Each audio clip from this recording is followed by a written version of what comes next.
आप सभी को रमा एकादशी की हार्दिक शुभकामनाएं। कार्तिक मास के कृष्ण पक्ष की एकादशी का नाम है रमा एकादशी, जिसे रमा एकादशी कहते हैं।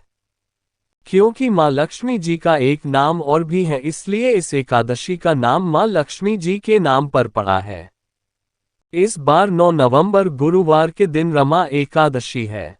इसी दिन एकादशी का व्रत रखा जाएगा और उसी दिन गोवत्स द्वादशी भी है।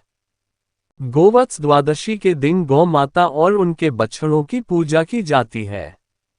हमारे हिंदू धर्म में गौमाता को बहुत ही पवित्र माना जाता है। इससे महिलाएं अपने बच्चों की खुशी और उनके लंबे जीवन के लिए व्रत करती है। इस व्रत को नंदिनी विरोध के रूप में भी जाना जाता है।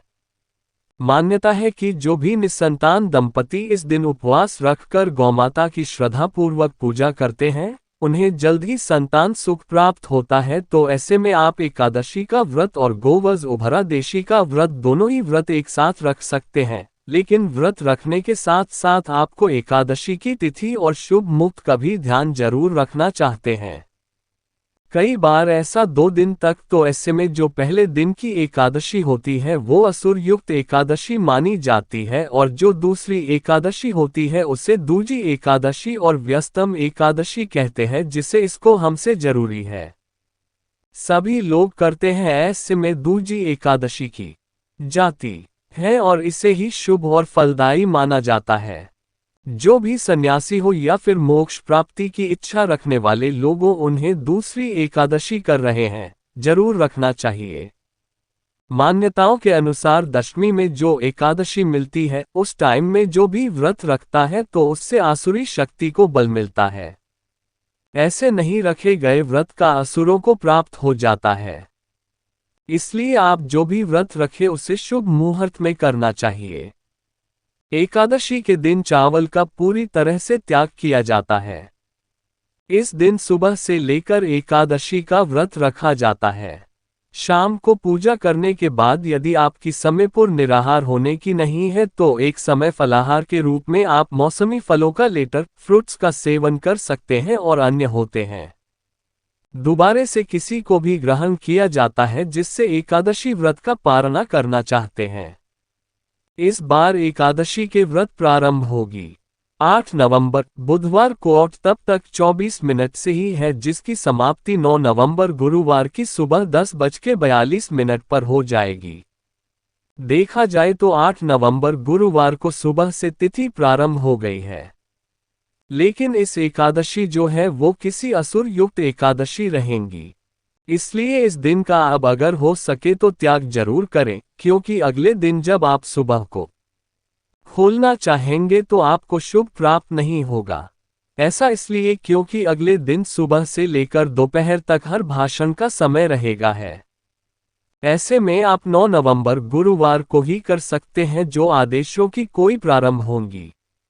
9 नवंबर गुरुवार की सुबह 10:40 पे और इसी के साथ सरकार समय भी शुरू हो जाएगा।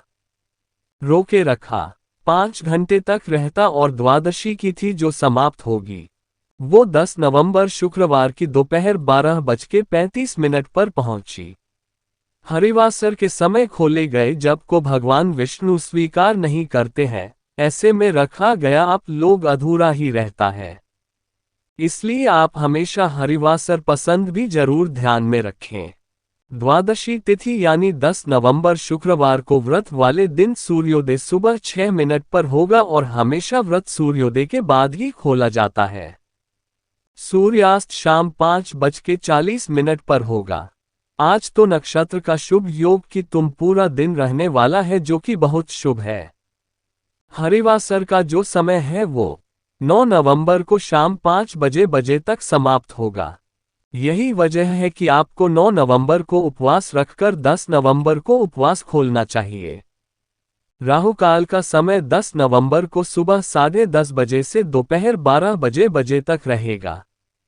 आप जानते हैं एकादशी का व्रत किस समय खोला जाएगा। एकादशी का व्रत आप 10 नवंबर शुक्रवार को सुबह 6:42 से 9:15 के बीच में खोल सकते हैं। अगर आप इस शो खोलते हैं तभी आपको बंद का पूरा हो सकता है।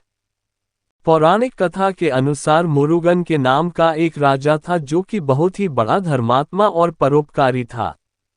उसकी बेटी का नाम चंद्रभागा था। उसने अपनी बेटी का दिन चंद्र सिंह शोभन सरकार दिया।